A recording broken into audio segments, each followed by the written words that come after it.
आ, शुभ संध्या। लोगों का समय शुरू होता है। आप सभी जानते हैं, प्रतिदिन हम लोग international forum for promotion of homeopathy के डेली वेबिनार के माध्यम से अपने ज्ञान का वर्धन करते हैं। आइए आज आपको इस मीटिंग में हम लोग पुनः अगले कदम पर चलते हैं। इसके पहले कि हम लोग आगे का कार्यक्रम करें, मैं सबों का स्वागत करता हूं और 1 मिनट के लिए साइलेंस प्रेयर करने की प्रार्थना करता हूं।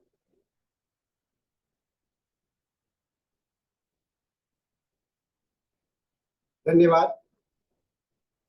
जैसा कि आप जानते हैं, हम सभी प्रतिदिन 7 बजे से 8 बजे तक हिंदी में और 8 से 9 अंग्रेजी में और 9 से 10 मलयालम भाषा में अपने ज्ञान का अर्जित करते हैं। इस तरह से हम लोगों का पर्पस उद्देश्य यह है कि सभी तरह के लोग अपने भाषा के बावजूद भी इस फोरम का लाभ उठा सके। यह कंटिन्यूड एजुकेशन प्रोग्राम के तहत है। हम प्रतिदिन अगर पढ़ते रहेंगे तो हम लोग अपने अपने आप को ज्ञान के साथ में जुड़े रहेंगे। तो आज इसी क्रम में हम लोगों के सामने में है डॉक्टर राजेश्वरी राप्ता जी। डॉक्टर राजेश्वरी राप्ता जी हमारे इस प्लेटफॉर्म पर पहले भी आ चुकी हैं और ये इनके पास में इनके पर्सनैलिटी बहुत ही व्यापक है। ये पहले प्रिंसिपल रह चुकी हैं, प्रिंसिपल एक प्रोफेसर एनाटॉमी में MUHS में एक्सपर्ट, इंक्लूडिंग इनका एक्सपर्टीज जो है homeopathic consultation, academic management, counselling, hospital administration, teaching, training and auditing of the hospital. इन्होंने फाउंडेशन का स्थापना किया है जिसे the art of healing Gurukul कहते हैं और इसके अंदर में होम्योपैथी को विकास करने का भी प्रावधान किया गया है।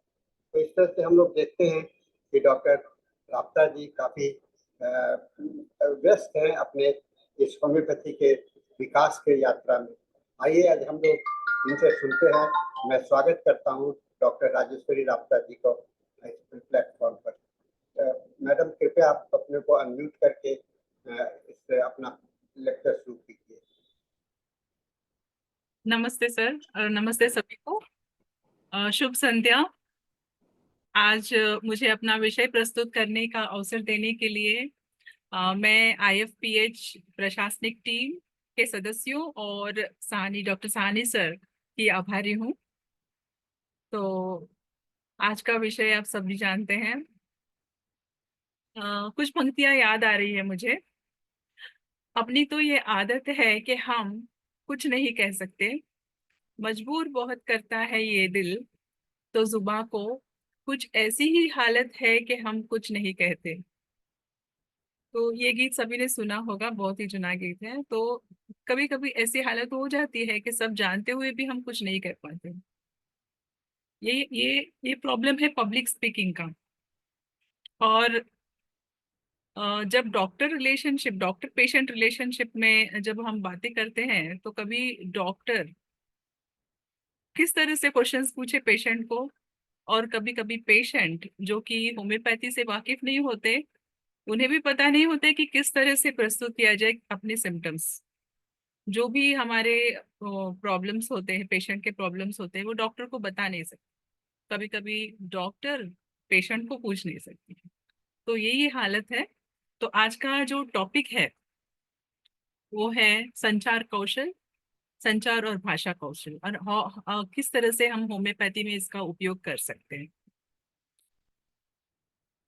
मैं अपना प्रेजेंटेशन शेयर करती हूँ।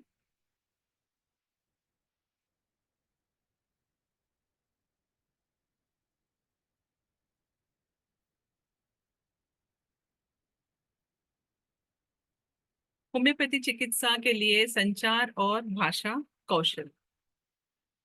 तो आज हम संचार कौशल की मूल बातें, जो कि संचार के सकारात्मक और नकारात्मक गुण होम्योपैथिक साक्षात्कार यानी इंटरव्यू के लिए आवश्यक गुण और विभिन्न प्रभावी संचार तकनीक बाल चिकित्सा के मामले में किस तरह से हम अ, साक्षात्कार लें, प्रभावी जो मामले हैं उसके बाद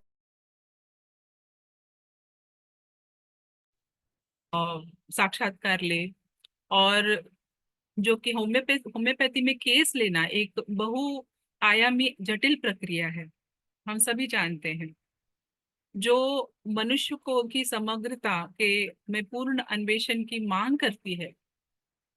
यह जटिल प्रक्रिया और यह केवल प्रश्नों के एक निश्चित ढांचे के माध्यम से यहाँ वहाँ के कुछ लक्षणों को एकत्रित करना मात्र नहीं है। तो स्पष्ट रूप से मैं कहूँ तो जब मैंने जब स्टार्ट किया था अपना प्रैक्टिस, होम्योपैथिक करियर शुरू किया था, तो केस टेकिंग और संचार कौशल की गहराई में से अनजान थी। और अ, कोई जरा जो पार्टिसिपेंट्स है उनका जरा एडमिट करने के लिए जरा देख लीजिएगा प्लीज। तो केस टेकिंग और जो केस टेकिंग होता है, संचार कौशल, उसके बारे में ज्यादा मैं भी, हम सभी डॉक्टर्स जब स्टार्ट करते हैं करियर, होम्योपैथिक करियर, तो ज्यादा हम नहीं जानते इसके बारे में। तो उसी तरह से मैंने भी स्टार्टिंग में बहुत स्ट्रगल किया था। मेरा पूरा साक्षात्कार केवल प्रश्नों पर आधारित था। तो जिस तरह से हमें सिखाया गया था केस टेकिंग, बस उसी तरह से रोबोटिक वे में क्वेश्चंस पूछना, प्रश्न पूछना, अपने मरीजों पर असत्य वैसे रूढ़िबद्ध तरीके से प्रश्न का बौछार कर देते थे। लेकिन जो भाषा कौशल है इसका मुझे बहुत महत्व महत्व मिला, और मैं उसके वजह से ज्यादा पेशेंट्स मिल मिल रहे थे मुझे, क्योंकि लोकल लैंग्वेज में मैं ज्यादा प्रावीण्य था मुझे, और उस वजह से पेशेंट्स आते थे बहुत। लेकिन मैं कहीं कहीं ना कहीं ऐसे ऐसे सोचती थी कि कहीं ना कहीं मैं पेशेंट्स को रिटेंड नहीं कर पाती थी। जो पेशेंट्स एक दो फॉलोअप्स के आते थे फिर बाद में गायब हो जाते थे। तो ये सभी हम सभी को फेस करना पड़ा स्टार्टिंग में ये प्रॉब्लम। तो ऐसा नहीं होना चाहिए कि आगे जो स्टूडेंट्स है या न्यू कमर्स है या फ्रेशर्स है उनको ये प्रॉब्लम्स नहीं होनी चाहिए। शेयर करता हूँ एक पीपीटी बॉडी लैंग्वेज को लेकर के।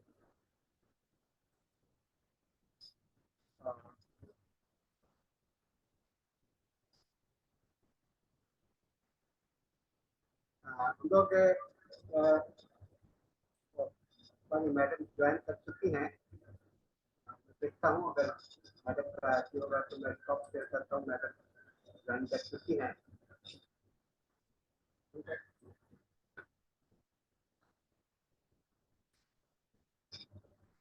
स्क्रीन शेयरिंग जरा। ओ ठीक है, अब आ गई हैं।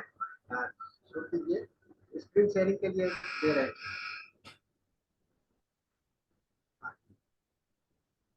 यस मैडम, शुरू। हाँ, सॉरी फॉर द इनकन्वीनियंस, यहाँ पर करंट का प्रॉब्लम था। तो आज का कार्यसूची ये है कि फर्स्ट परिचय दूंगी, परिचय तो हो चुका है, प्राथमिक लक्ष्य और विकास के क्षेत्र, और होम्योपैथी में किस तरह से भाषा कौशल और संचार माध्यम ये हेल्प करता है, और लास्ट में सारांश। तो हम सभी ये जानते हैं कि भाषा और संचार कौशल चार है: सुनना, बोलना, पढ़ना और लिखना, यानी कि श्रवण, वाचन, पठन और लेखन। भाषा के ये चार कौशल जो है किसी व्यक्ति को उचित और प्रभावी पारस्परिक संचार के लिए बोली जाने वाली भाषा को समझने और विकसित करने की अनुमति देते हैं। अर्थात अध्येता भाषा के चारों कौशलों, सुनना, बोलना, पढ़ना और लिखना, में पूर्ण रूप से दक्षता हासिल कर सके। अध्येता, अध्येता में कोई भी हो सकता है, डॉक्टर भी हो सकता है, कोई भी लर्नर।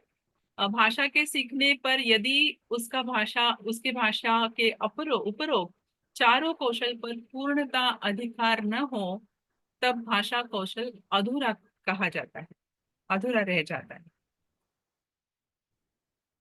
तो प्राथमिक लक्ष्य भाषा और संचार कौशल, इसके प्राथमिक लक्ष्य यह है कि मजबूत रिश्ते बनाना संचार कौशल का प्रमुख उद्देश्य होता है ना। तो चाहे व्यक्तिगत जीवन हो या व्यावसायिक व्यावसायिक जीवन जीवन हो, स्वस्थ संबंधों का को स्थापित करने और बनाए रखने के लिए प्रभावी संचार आवश्यक है। अच्छा संचार लोगों के बीच विश्वास, सम्मान और समझ की भावना पैदा करने के लिए मदद करता है, जो मजबूत संबंध बनाने के लिए महत्वपूर्ण है। तो यही प्राथमिक लक्ष्य होता है। और हम डॉक्टर्स के लिए ज्यादा इम्पोर्टेंट क्या है कि हम डॉक्टर पेशेंट रिलेशनशिप के लिए ज्यादा प्रयत्न करते हैं, ताकि हमारा केस टेकिंग अच्छी तरह से हो, जो पेशेंट से साक्षात्कार करते हैं वो अच्छा हो। तो प्राथमिक लक्ष्य भाषा कौशल भी बहुत ही इम्पोर्टेंट है। जैसे मैं अपना अनुभव सुनाती हूँ, जब मैं कॉलेज में सिखा रही थी यहाँ महाराष्ट्र में, तो मेरा शिक्षण जो हुआ है इंग्लिश में हुआ है। और सब्जेक्ट्स के लिए जो भाषा सब्जेक्ट्स होते हैं, तो वो हिंदी और मराठी भी थी। लेकिन मराठी और हिंदी ये प्रश्न पत्रिका सुलझाने के लिए, यानी सब्जेक्ट्स के माध्यम के लिए ही था सिर्फ, और ज्यादा बोलना होने होता नहीं था। तो जब मैं एक ऐसे गांव के मेडिकल कॉलेज में सिखाने गई, तो वहां पर प्रचलित भाषा मराठी होती थी, और लेकिन मुझे मराठी इतनी अच्छी तरह से नहीं आती थी। और वहाँ जो कॉलेज के जो स्टूडेंट्स जो फर्स्ट ईयर में आते थे, आप सभी जानते होंगे, आप में से बहुत सारे लोग जो बहुत सारे आप सभी में सभी लोग कॉलेजेस में, मेडिकल कॉलेजेस में सीखे भी होंगे और सिखाए भी होंगे। तो आप जानते ही होंगे कि कितने मुश्किल होता है फर्स्ट ईयर स्टूडेंट्स को सिखाना, है ना। तो वहां पर एनाटॉमी जैसा सब्जेक्ट मुझे मराठी में समझाकर सिखाना पड़ता था। तो तभी थोड़ा मुश्किल होता था, लेकिन धीरे धीरे जाके मैं उसमें एक्सपर्ट हो गई सिखाते सिखाते, और बच्चों को भी अच्छा लगने लगा, और टीचर स्टूडेंट रिलेशनशिप जो होता है वो अच्छा होने लगा। और इस उस वजह से जब स्टूडेंट को, विद्यार्थी को जब कॉन्फिडेंस आ जाता है कि हम ये सीख पाएंगे, यही सक्सेस होता है टीचर और स्टूडेंट रिलेशनशिप में। तो प्राथमिक लक्ष्य भाषा कौशल, बोलने से आप अपने विचारों को प्रभावी ढंग से व्यक्त कर सकते हैं, और बोलकर भावों को प्रकट करना मौखिक भाषा है, और लिखकर भावों को प्रकट करना यह लिखित भाषा है। तो यह भाषा कौशल होता है। हम सभी सीख रहे हैं। और और हम सब जानते हैं कि जब तक एंड ऑफ लाइफ होता है, तब तक हम ह्यूमन बीइंग एज इंसान सीखते ही रहते हैं। तो आइडेंटिफाइंग द लैंग्वेज गोल्स, भाषा के लक्ष्य वो किस तरह से आइडेंटिफाई किया जाए कि किस सिचुएशन में हम सीख रहे हैं, कौन से सिचुएशंस पे क्या बोलना है, हाँ, और कहाँ पर कैसे बोलना है, क्या बोलना है, व्हाट टू टॉक, और किस तरह से बोला जाए, विच लेवल, यानी किस लेवल तक हम जाना चाहते हैं, एक लक्ष्य होता है। तो स्पीकिंग स्किल्स टू कंसिडर, उसमें एक एम्फेसिस, कॉन्फिडेंस होना भी बहुत महत्वपूर्ण है। और बॉडी लैंग्वेज, शारीरिक भाषा जो होती है वो भी बहुत इंपॉर्टेंट होता है। फेशियल एक्सप्रेशंस, बोलते समय हमारा फेशियल एक्सप्रेशन को साथ में कोलैबोरेट करना, और ये भी बहुत इंपॉर्टेंट होता है। और टोन और वॉल्यूम, जो भाषा हम जो बोलते हैं, तो उसका टोन किस तरह से होना चाहिए, वॉल्यूम किस किस तरह होना चाहिए। और प्रेजेंटेशन, जब हम कोई प्रेजेंटेशन, या तो पर्सनल प्रेजेंटेशन हो, या तो वेबिनार प्रेजेंटेशन हो, और या तो इंटरपर्सनल कम्युनिकेशन हो, इंटरैक्शन हो, या हमारा एंथुजियाज्म हो, और आई कांटेक्ट। जब वेबिनार्स होते हैं और इंटरैक्टिव वेबिनार्स होते हैं, इसमें थोड़ा सा जो पब्लिक स्पीकिंग जो पर्सनली हम जो करते हैं वैयक्तिक रूप में, उसमें और इसमें थोड़ा सा फर्क आ जाता है।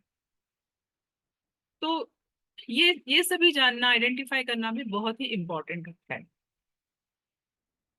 नेक्स्ट है विकास के क्षेत्र। हम किस तरह से संचार माध्यम और भाषा कौशल को विकास के क्षेत्र के साथ कोलैबोरेट करेंगे। तो यहाँ पर आता है, पहले सबसे पहला हमारा हमारा संबंध होता है होम्योपैथी के साथ। तो होम्योपैथी में किस तरह से विकास किया जाएगा, इंटरपर्सनल रिलेशंस यानी हमारे कलीग्स के साथ या पेशेंट्स के साथ किस तरह से इंटरपर्सनल पारस्परिक संबंध क्रिएट कर सकते हैं। प्रेरक प्रभाव यानी परसुएसिव इन्फ्लुएंस जो होता है, ये पेशेंट को किस तरह से अपने सिम्टम्स व्यक्त करे, इसके लिए ज्यादा प्रभावी होता है। करियर के अवसर बढ़ जाते हैं। तो जो इनिशियल करियर में है, स्टार्टिंग करियर में है, उनके लिए भी बहुत ही अच्छा होता है जब हम सीखते हैं भाषा और संचार कौशल। हाँ, डॉक्टर रोगी संबंध, अनुसंधान में सहयोग। कई ऐसे डॉक्टर्स हैं जो रिसर्च करते हैं, लेकिन उसको किस तरह से व्यक्त करें, किस तरह से उसको ज्यादा पहुंच में लाएं, ये सभी भी संचार कौशल और भाषा कौशल के थ्रू कर सकते हैं। कोलैबोरेटिंग इन रिसर्च और प्रेजेंटेशंस, कई प्रकार के प्रेजेंटेशंस होते हैं जो प्रेजेंटेशंस देने में भी मददगार होता है।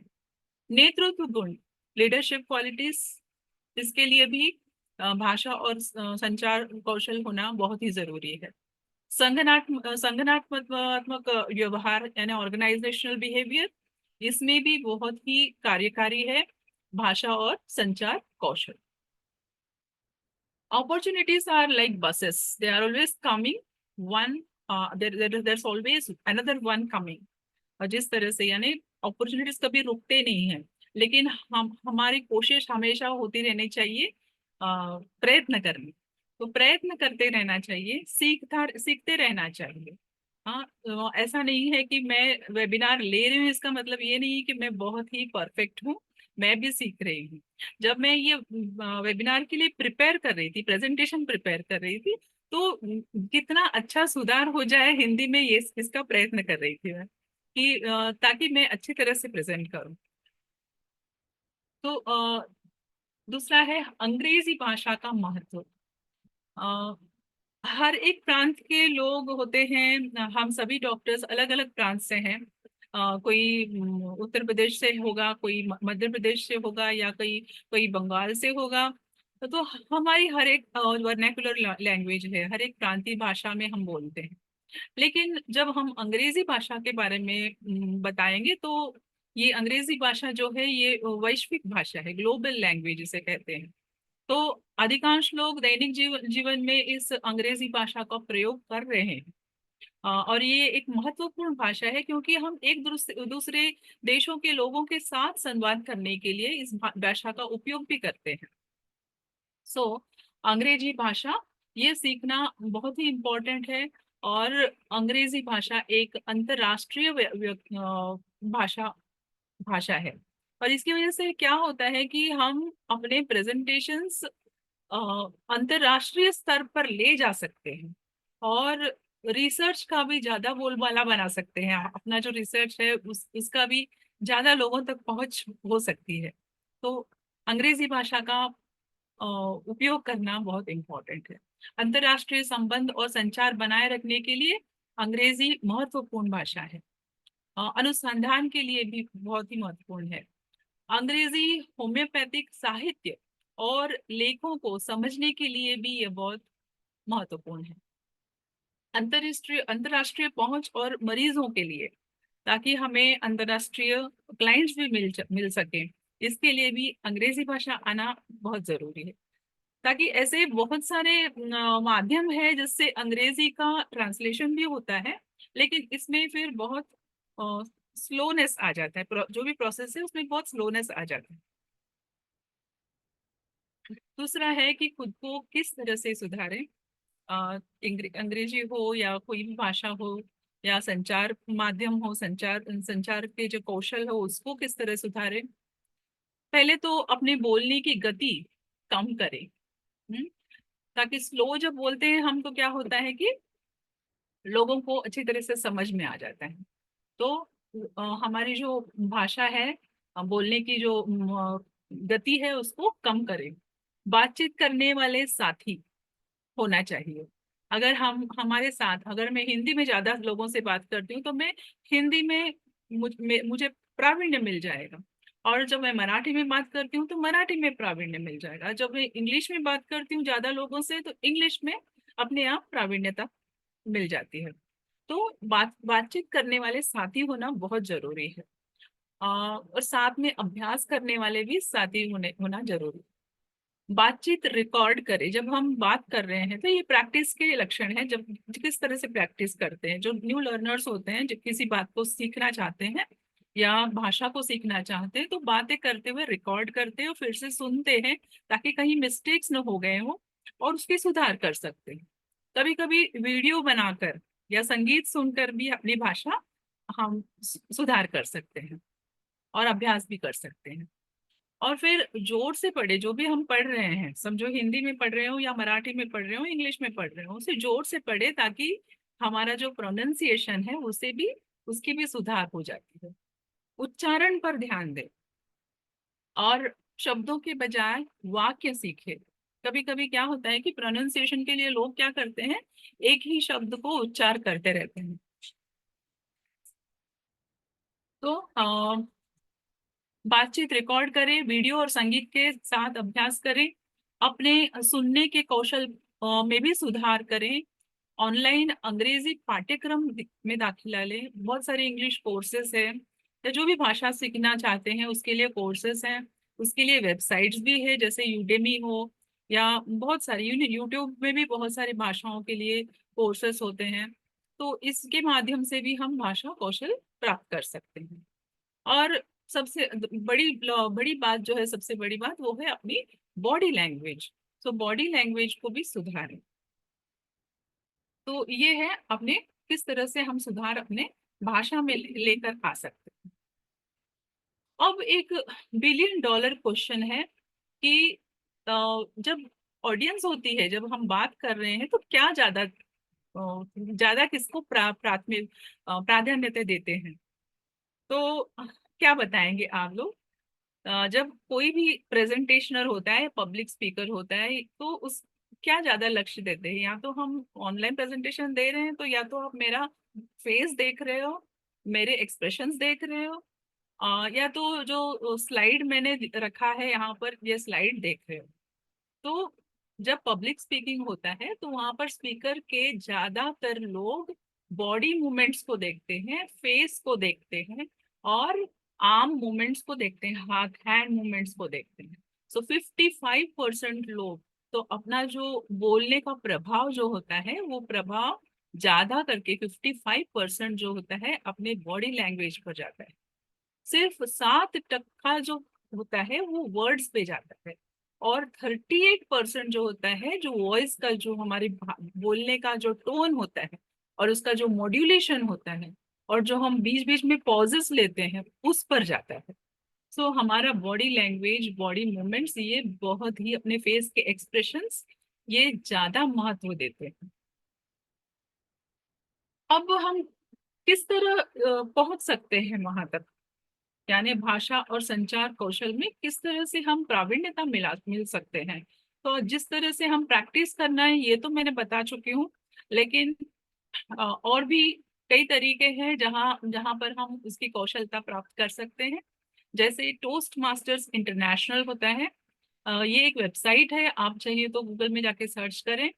टोस्ट मास्टर्स इंटरनेशनल, ये प्राथमिकता से अंग्रेजी में होता है, लेकिन जो प्रांतीय भाषाएं हैं इसमें भी है। और टेड टॉक्स करके भी एक वेबसाइट है, वहां पर जाकर आप बड़े बड़े पब्लिक स्पीकर्स के टेड टॉक सुन सकते हो। जोश टॉक्स है, ये भी सुन सकते हो। और इसमें से आपको पता चलेगा कि किस तरह से हमारा भाषा और जो संचार कौशल है इसका किस तरह से हम प्रावीण्यता मिला सकते हैं। तो ये जो है टॉप पब्लिक स्पीकर्स बनने के कुछ वेबसाइट्स हैं, सोशल साइट्स है, जहां पर आप जाकर प्रयत्न कर सकते हैं अपना संचार और भाषा कौशल को ज्यादा इम्प्रूव करने के लिए। अब आते हैं हम संचार भाषा कौशल को किस तरह से हम होम्योपैथी में होम्योपैथी में लाकर इसे इसका उपयोग कर सके। तो रोग वृत्ति यानी केस टेकिंग या कैटामनेसिस जिसे कहते हैं हम, तो किस तरह से हम पेशेंट का केस टेकिंग, जैसे एक होम्योपैथ ने कहा है इसे केस टेकिंग नहीं करना चाहिए, इसे कहना चाहिए केस रिसीविंग, क्योंकि हम इसे लेते हैं, केस लेते हैं और पेशेंट के बारे में ज्यादा समझते हैं। तो केस टेकिंग नहीं, केस रिसीविंग। कैटामनेसिस, डॉक्टर रोगी रिश्ते किस तरह से हम इम्प्रूव कर सकते हैं। और प्रतिक्रिया, फीडबैक, ये भी बहुत इंपॉर्टेंट है। जब हम पेशेंट का केस रिसीविंग करते हैं, अपना डॉक्टर रोगी संबंध रिलेशनशिप मेंटेन करते हैं, हमें अच्छा फीडबैक या बुरा फीडबैक भी मिलता है। तो इसे ये भी कम्युनिकेशन का या संचार का भाग होता है। संचार की कठिनाइयां और बाधाएं भी होती है, तो इसे इसके बारे में भी हम जानेंगे। सुनना नहीं होता है और बोलना कहना नहीं होता है। इसे इंग्लिश में इंटरप्रेट करें तो hearing is not listening, talking is not saying. तो बहुत सारे लोग बोलते हैं लेकिन कह नहीं पाते जो कहना है, यानी the right message is not convey. जो बताना रियली बताना चाहते हैं वो बता नहीं पाते। So hearing is not listening, talking is not saying. तो हमें एक्टिव लिसनिंग, डॉक्टर होकर हमें एक चिकित्सक होकर हमें किस तरह से एक्टिव लिसनिंग में पार्टिसिपेट करना है और किस तरह से केस रिसीविंग करना है, ये भी एक संचार का ही माध्यम है और माध्यम है। अब आए areas of focus, communication techniques in homeopathy. तो ये जो बुनियादी गुण है, सकारात्मकता, आकर्षक गुण, गर्मजोशी यानी वार्मथ, जब हम बात करते हैं तो उसमें एक वार्मथ या अपनापन ये महसूस होना चाहिए। पेशेंट को जब ये महसूस होता है तब वो खुलकर अपनी बातें बताता है। ईमानदारी, जब जो सामने जो बैठा हुआ डॉक्टर ईमानदार है। मित्रता पूर्ण व्यवहार, रोमांचक रुचि, ज्ञानी, संगठित व्यवहार, रचनात्मकता, आत्मविश्वास पूर्ण प्रेरणा, खुलापन और प्रामाणिकता, ये सभी विशेषताएं होने से ये सब बुनियादी गुण है जिसकी वजह से हम एक अच्छे चिकित्सक, होम्योपैथिक चिकित्सक बन सकते हैं। और इसी तरह से जो संचार तकनीक होते हैं वो सरलीकरण यानी फैसिलिटेशन, ओपन एंडेड क्वेश्चंस, ये सभी हमें हमें doctor Hahnemann, master doctor Hahnemann ने अपने ऑर्गेनॉन में पहले से ही बता चुके हैं किस तरह से हमें अनप्रेजुडाइज्ड ऑब्जर्वर होना चाहिए, किस तरह से ओपन एंडेड क्वेश्चंस देना चाहिए, डायरेक्ट क्वेश्चंस नहीं देना चाहिए, और कुछ किस किस सिचुएशंस में हमें डायरेक्ट क्वेश्चंस भी दे सकते हैं, और किस तरह से डिफरेंस होता है डायरेक्ट और लीडिंग क्वेश्चंस के बीच। तो ये सभी जानकर इसे उपयोग करना अपने संचार में, तो ये सभी उपयोगी पड़ते हैं अच्छे चिकित्सक बनने के लिए।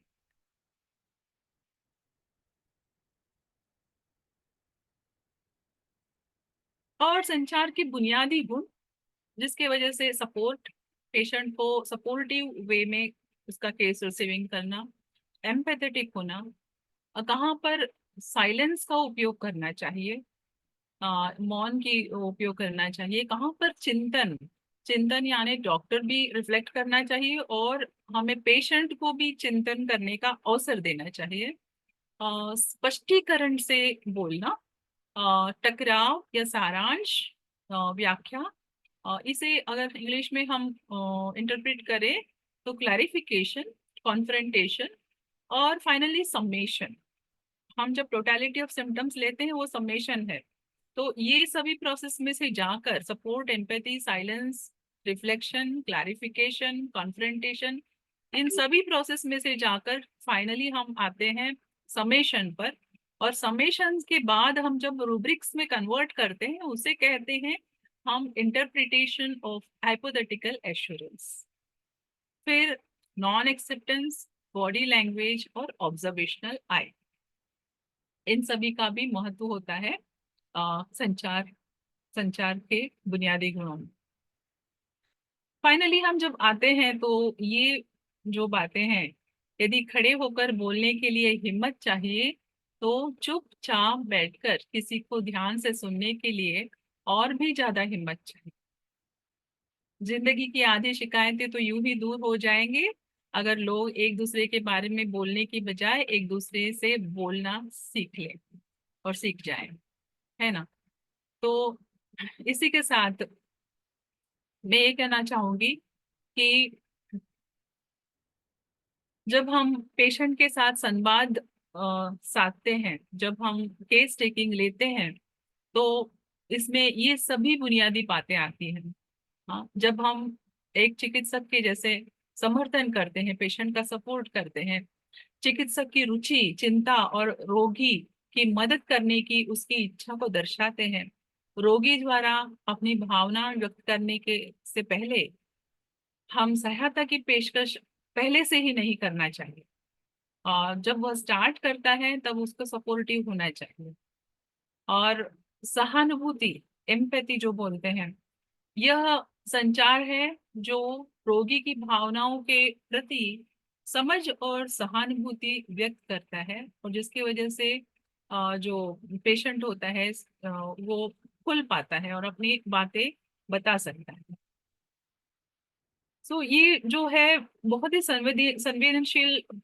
शीलता है जिस पर निर्भर है और जिसके साथ एक चिकित्सक रोगी को प्राप्त कर पाता है। और सहानुभूति एक चिकित्सक को अत्यधिक भावुक बना सकती है और इसके परिणाम स्वरूप भावनात्मक भागीदारी हो सकती है और यह बाधा बन सकती है। सो ये एक बैरियर ऑफ कम्युनिकेशन भी कह सकते हैं। तो किस तरह से एम्पैथी दिखाना है, ये भी एक कौशल है। समझो पेशेंट कुछ बता रहा है और हम कहते हैं हाँ मैं समझता हूँ और आप बहुत परेशान हुए होंगे, यह आपके लिए बहुत निराशाजनक रहा होगा। तो सहानुभूति जो हम दिखा रहे हैं वो कभी कभी अशाब्दिक भी हो सकती है। तो बिना कुछ बोले भी हम उन्हें एम्पैथी, सहानुभूति दिखा सकते हैं। तो कहाँ पर किस तरह से सहानुभूति दिखाना, ये भी एक कौशल है। और फिर मौन, मौन जो होता है ये रोगी को गहरे विचारों और भावनाओं को तलाशने और व्यक्त करने की का मौका भी देता है। तो एक चिकित्सक को यह पता होना चाहिए कि जब मौन, कब मौन रहना चाहिए और कब मौन नहीं रहना चाहिए। जिस तरह से सहानुभूति कब दिखाना है और कब नहीं दिखाना है, उसी तरह से मौन कब रहना है और कब नहीं रहना है।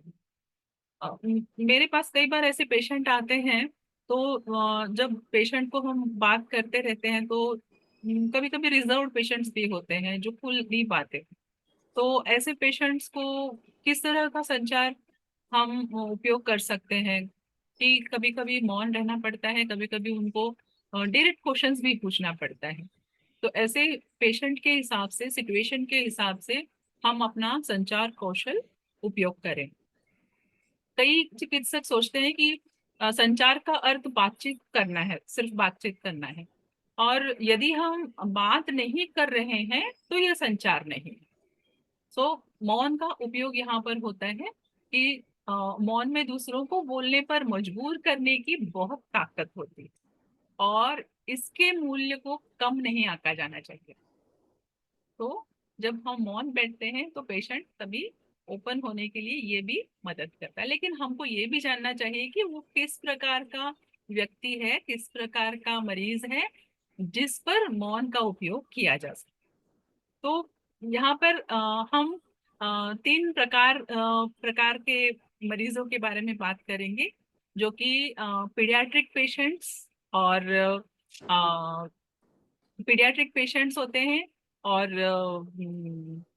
लोकेशियस पेशेंट्स होते हैं जो बहुत ही बात करते हैं, और एडोलेसेंट पेशेंट्स होते हैं। तो ऐसे पेशेंट्स पर हम किस तरह से संचार कौशल का उपयोग कर सकते हैं, है ना। तो जब पीडियाट्रिक पेशेंट आते हैं हमारे पास तो हम क्या करते हैं, पीडियाट्रिक पेशेंट्स को, उन पेशेंट्स को हम ज्यादा उनके रिलेटिव से क्वेश्चंस पूछते हैं, है ना। और हमेशा हम याद रखना चाहिए कि जब बच्चा आता है तो उसे बच्चे की तरह से ट्रीट ना करें, उसके नाम से पुकारे उसे, है ना। तो नाम से पुकारने से ज्यादा खुल जाता है बच्चा, बात करता है अपने से, नहीं तो घबरा घबरा सकता है। तो ये एक इम्पोर्टेंट संचार कौशल का एक गुण है। तो एक याद रखना चाहिए कि इंटरव्यू में ऊर्जा भरना डॉक्टर की जिम्मेदारी है। शालीनता से प्रस्तुत करना, शालीनता कौशल पारस्परिक संबंधों की गहराई को सुगम बनाते हैं और मार्ग प्रशस्त करते हैं। तो विशिष्ट प्रश्नों पर आगे बढ़ने से रोगी से अपने बारे में बात करने को कहें। हम्म, और पूछे कि क्या रोगी में अतीत में नकारात्मक लक्षण है थे, और कुछ नेगेटिव पॉइंट्स होंगे तो वो भी उसे बात करने के लिए बोले उससे। बाल चिकित्सा केस के लिए क्या करना चाहिए, यानी पीडियाट्रिक केसेस में हम क्या करते हैं। बच्चों से बात करने से बचने का ध्यान रखें। यानी वो वाणी, जैसे हम जो वॉइस टोन यूज करते हैं बच्चे से, तो किस तरह से टोन, किस तरह की टोन से बच्चों से बात करें, ये भी याद रखना चाहिए। और एक काइंडनेस, कृपालु व्यवहार का भी उपयोग करना चाहिए।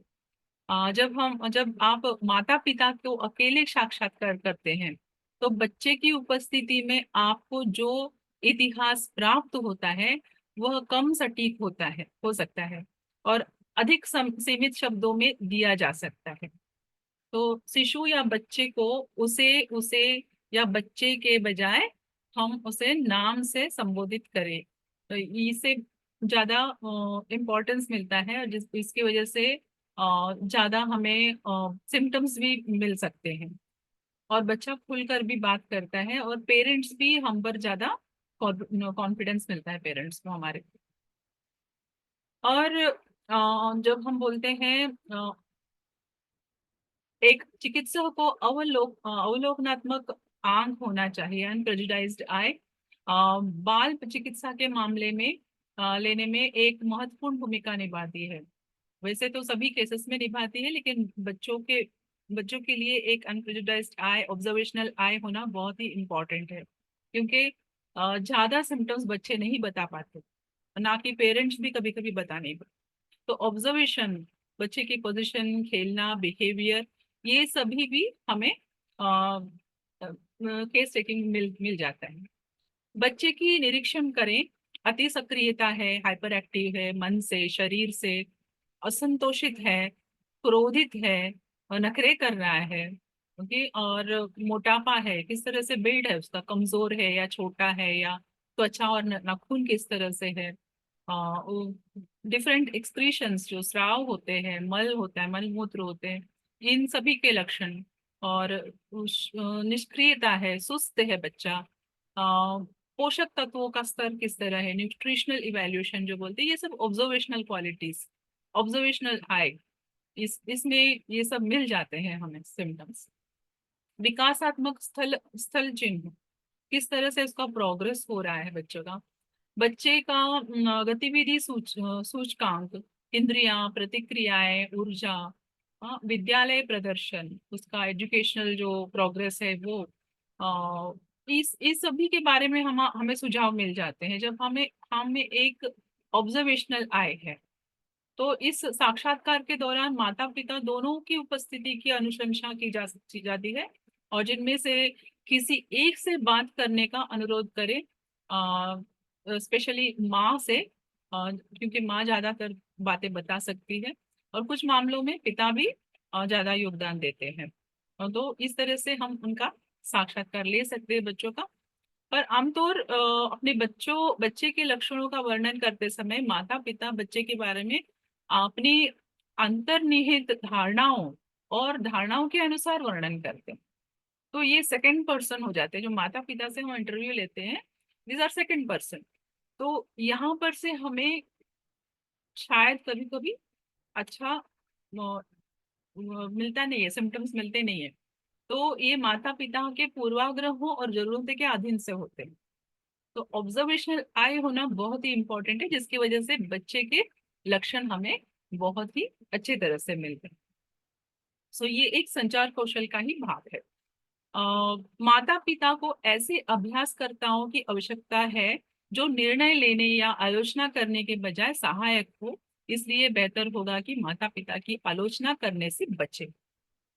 ये याद रखना चाहिए। इवन हमें जब पता चल जाता है कि कुछ डिफरेंसेस है, जो पेशेंट के माता पिता हमें सिम्टम्स दे रहे हैं उसमें कुछ डिफरेंसेस है, लेकिन फिर भी आलोचना से बचे। माता पिता के साक्षात्कार में ओपन एंडेड प्रश्न आमतौर पर सीधे प्रश्नों की तुलना में अधिक उत्पादक होते हैं।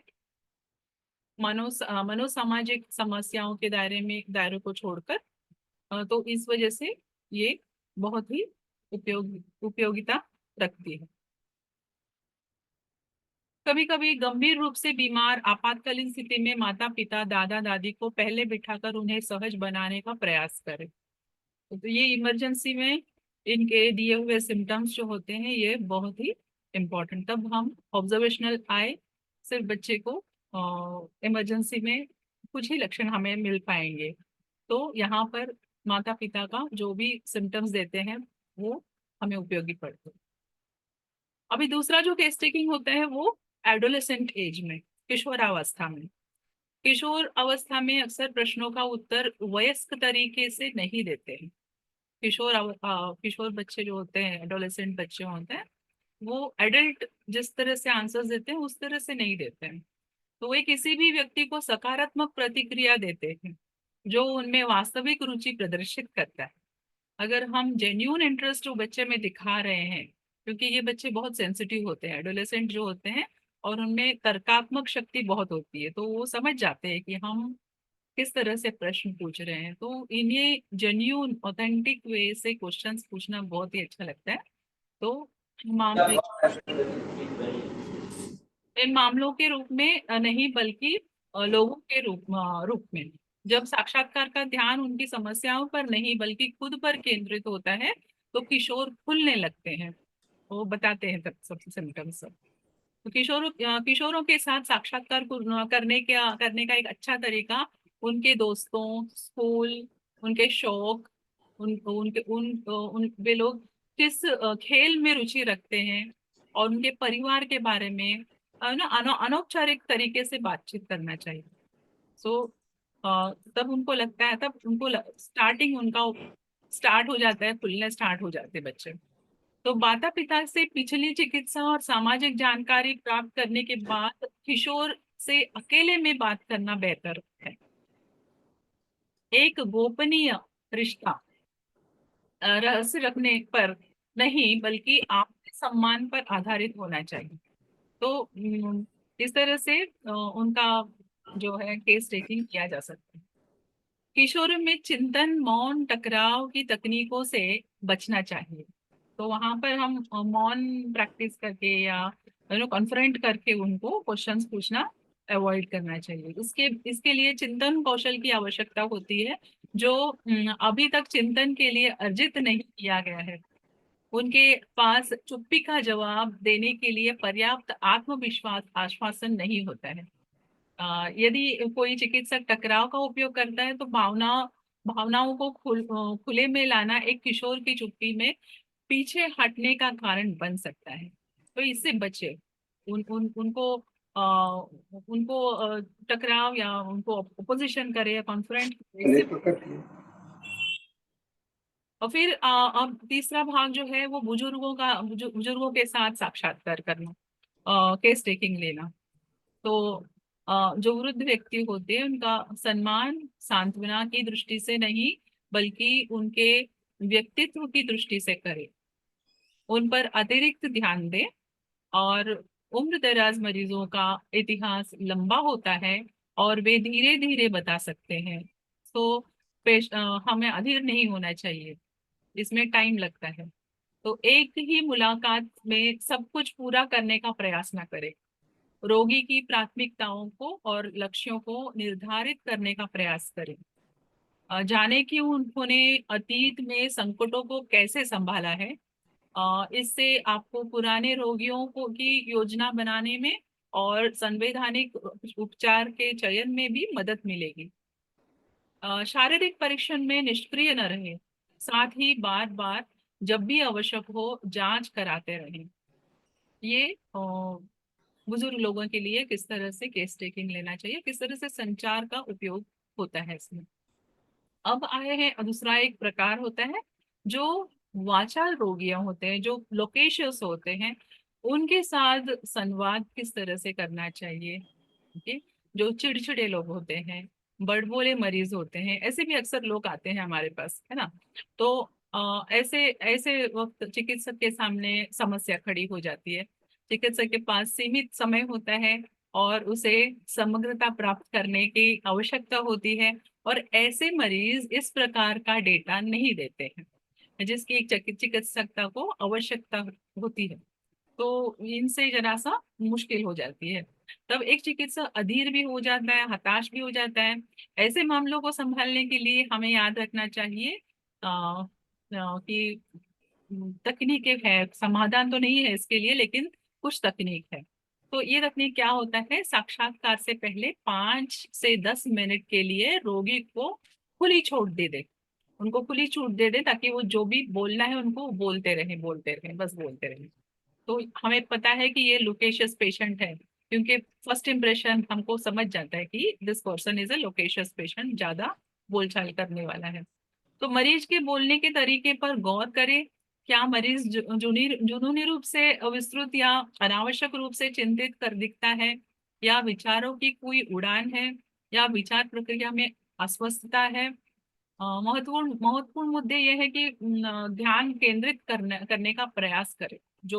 जो भी जितने सारे वो बातें कर रहे हैं उसमें से कुछ इम्पोर्टेंट हिंट्स मिल जाते हैं हमको।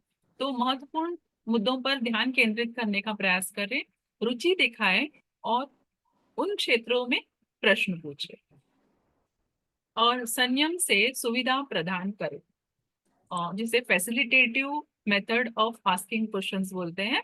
तो फैसिलिटेटिव मेथड का यूज करें और योग का प्रयोग करें।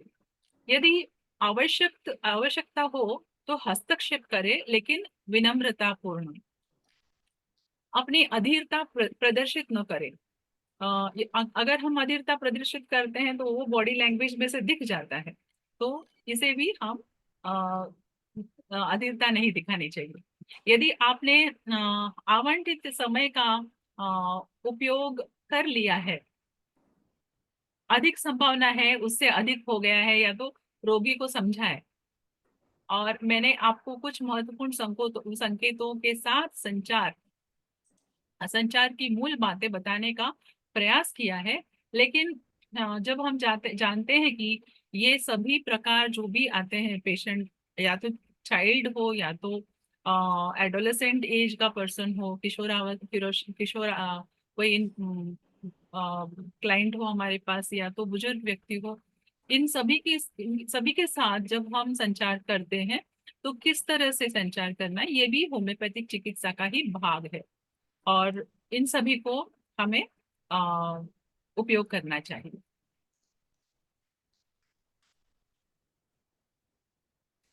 तो इन महत्वपूर्ण संकेतों के साथ संचार की मूल बातें मैं अब तक बता चुकी हूँ, लेकिन हमें याद रखना चाहिए कि इंसान को पता लगाना कोई आसान काम नहीं है, और हमें अपना व्यक्तित्व बदलना होगा।